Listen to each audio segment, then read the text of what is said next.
Hola, pues hoy quiero hablarte de que María es la llena de gracia.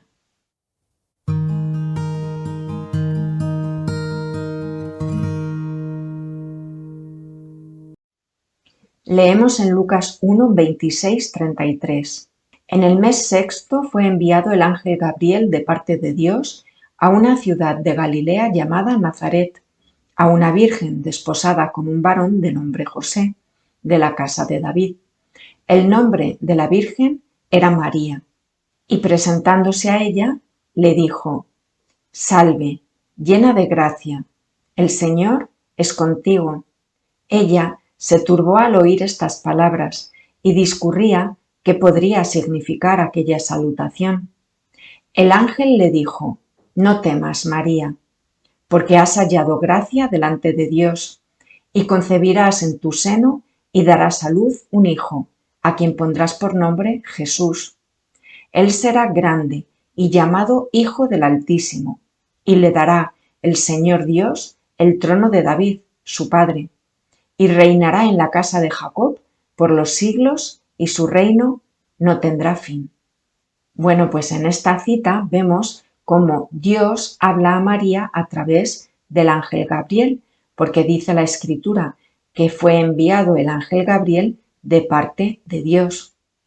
Por lo tanto, todo lo que le dice el ángel a María es palabra de Dios, porque es el mensaje que Dios mismo le quiere enviar a María a través del ángel. Y aquí vemos cómo Dios le llama a María llena de gracia.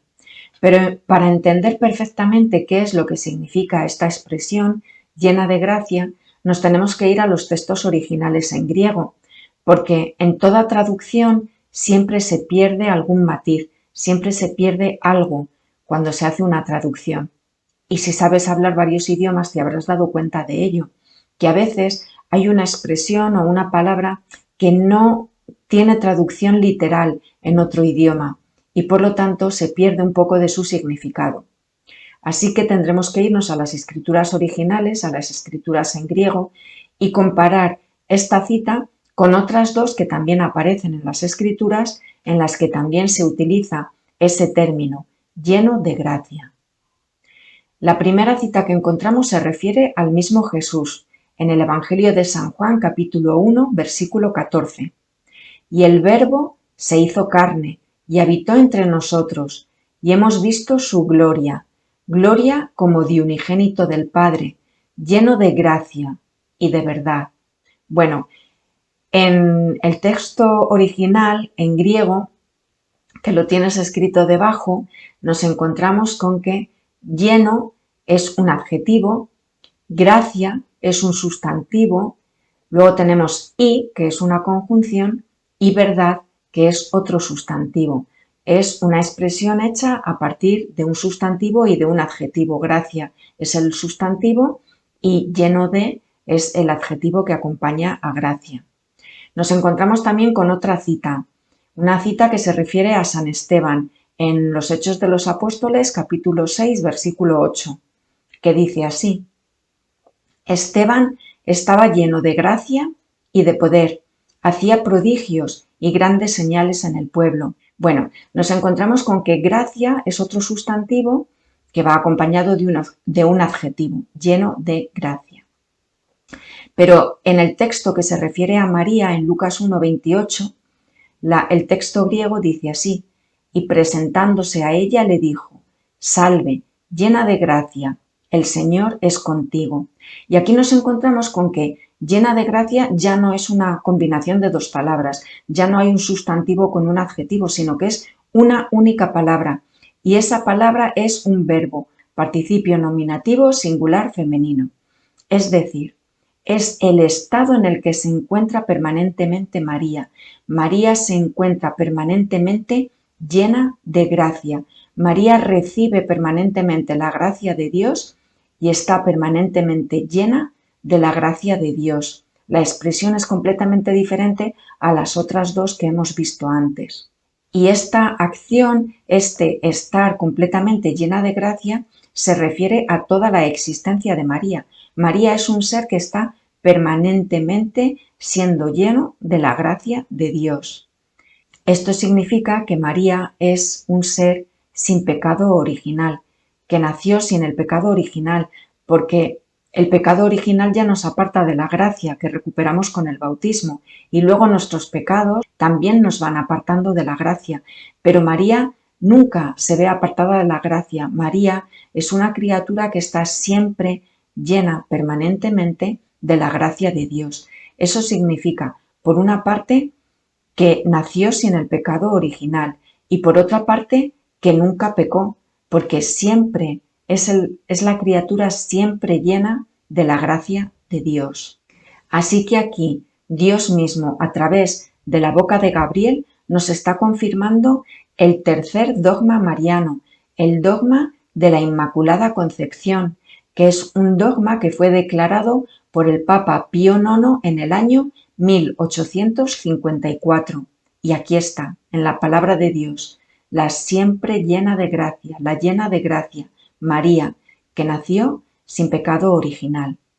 Y si lo pensamos atentamente, pues tiene su sentido, porque no podía permitir Dios que su Hijo, siendo también Dios, naciese en el seno de una mujer pecadora, de una mujer que ya tuviese su ser tocado por el pecado, porque Dios no es pecado, Dios está alejado de todo pecado, Dios es santo y por lo tanto nada que no sea santo puede estar en presencia de Dios y nada no santo puede tocar a Dios. Por lo tanto, si lo pensamos detenidamente, María era necesario que fuese concebida sin pecado original, para que ella también fuese santa.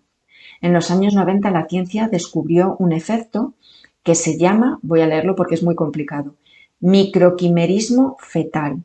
¿Y en qué consiste eso?